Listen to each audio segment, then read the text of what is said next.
It's my distinct pleasure to present a second instance of hope.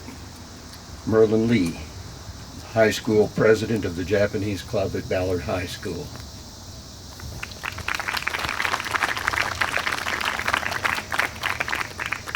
American planes full of bullet holes and wounded men and corpses took off backwards from an airfield in England. Over France, a few German fighter planes flew at them backwards, sucked bullets and shell fragments from some of the planes and crewmen's.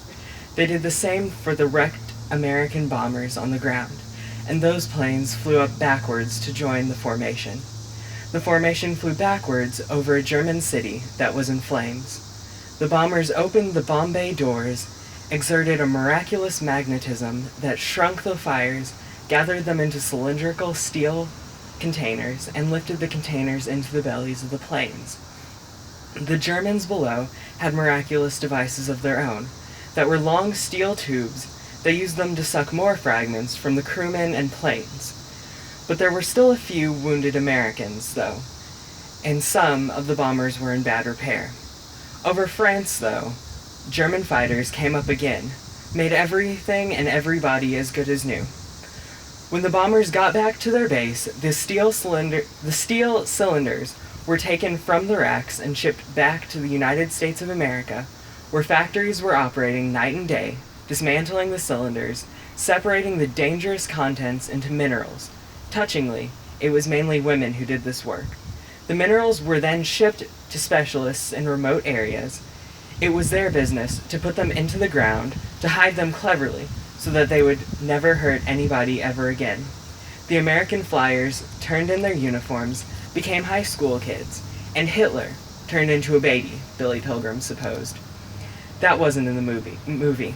Billy was extrapolating. Everybody turned into a baby, and all humanity, without exception, conspired biologically to produce two perfect people, named Adam and Eve. This was an excerpt from the book Slaughterhouse-Five by Kurt Vonnegut. While it takes place in Germany, not Japan, it can apply anywhere on the planet. Mr. Vonnegut makes a great point in this, that we must work together to end war and create the peace. The American troops were taking away the devastation that was caused in the German city from war, and the troops in Germany and France removed the bullets and fragments that were in the American planes and troops. It is through cooperation and education that we make it possible for devastating events like Hiroshima and Nagasaki to never happen again. The first step is education, educating our young on the ramifications of events like these, no longer glorifying war, but instead seeing the shame of war. And finally, educating our youth on how to work together to solve problems non-violently. If we can start at a very young age and teach children these core values instead of violence, we can truly make a difference in the future, since those children will eventually become the future statesmen, teachers, and other leaders. It is through this education that we begin to make it possible for horrible events like this to never happen again. But education is only the groundwork, the foundation for the path to peace. The second and final step is to follow those values that we are taught in the first step. Children who are taught something from a very young age are very likely to follow that principle or value. This is why we must teach them from a young age that violence isn't the answer.